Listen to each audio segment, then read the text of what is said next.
From 0 to 150 at warp speed, how one habitat is answering its community's call to go big. It seems like a long time ago in a galaxy far, far away when the small Victorian seaport of Port Townsend led a relatively modest life. Hippies, artists, and transient vacationers mingled with workers from fishing boats and the mill. The Olympic Mountains and the Salish Sea bracketed life for locals. East Jefferson County lies 2 hours northwest of Seattle. It offers unparalleled scenery, world-class music, and only half of Seattle's rain. If it sounds like a place you might like to visit or even retire, you can guess what happened. Tourists and retirees began filling up the housing. They left no room for the people who baked their bread, cleaned their homes, serviced their cars, and sold them their groceries. In only 5 years, the median home price doubled from $300,000 to $600,000, far out of reach of most locals. And so at the beginning of 2020, Habitat committed to double the number of homes. In a community of 30,000, we felt proud and excited to take such a bold step. We had no way of knowing the calamity just around the corner. When COVID arrived, the housing crisis got worse. Remote workers snapped up homes with all-cash offers. Now even middle-income workers like police, nurses, and teachers were plain out of luck. Even the school superintendent, the library director, and the director of the port couldn't find housing.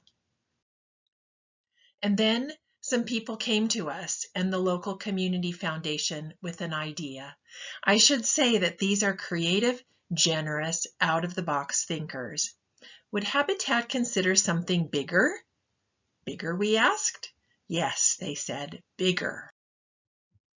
We have our eyes on some land, they said. It's zoned for only 3 homes, but we've done our homework. The sewer is coming to Port Hadlock, and then you can build as many as 200 homes. It's perfect, they said. We think Habitat might be able to pull it off. Do you? We gulped. And then together we began to dream.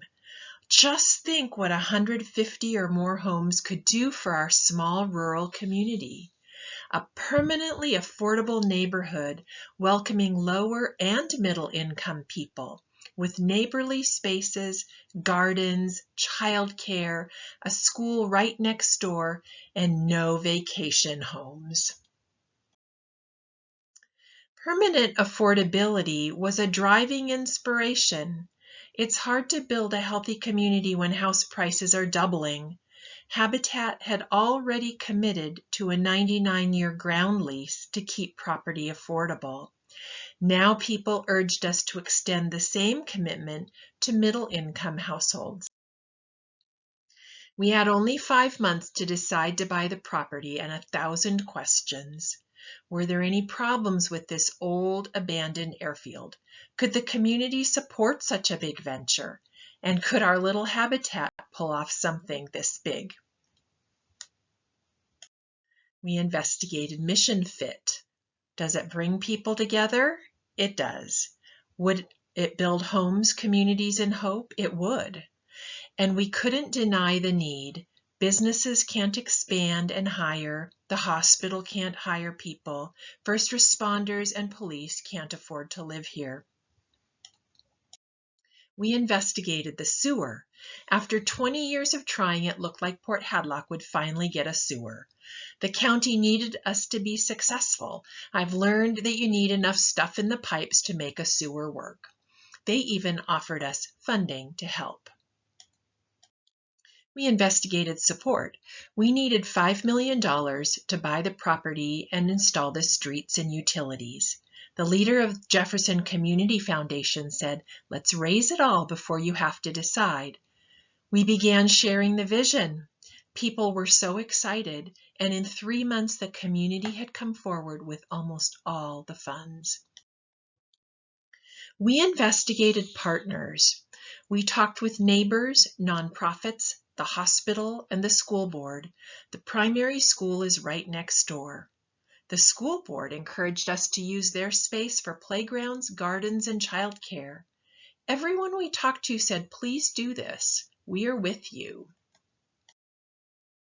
And so, on a night in early May 2022, our board of directors met to decide. "How can we do this?" someone asked. The room was quiet. "How can't we do this?" others replied. "What if we fail?" someone else asked. "It would be failure if we don't try," another replied. "People are asking us to lead in a crisis." The whole board agreed. They took a deep collective breath, and then they said, "Yes, yes, we will take this risk. We will do something we've never dreamed of doing before." In my memory, they are smiling as they jumped. The 17 acres we purchased came with stacks of old tires, dozens of non-working vehicles, and a burned-out mobile home. It also came with a few unauthorized residents who, despite the sheriff's warnings, ended up working with us to clean it all up before moving on. In the last year, we've held numerous community meetings to get the input of neighbors, civic groups, donors, and other stakeholders. Relationships made and are continuing to make this opportunity possible. It turns out people who've been part of our work for many years have been watching us all along to see how we'd treat the time and money they've invested. Trust grew until at last they brought us not only a dream, but wallets and hearts open wide enough to make that dream possible. Relationships are worth the investment. So this little habitat is responding to the call of our community to go big. It feels scary, but I have no doubt the community is behind us. So much so, we're keeping our eyes out for the next piece of land, the one that comes after Mason Street.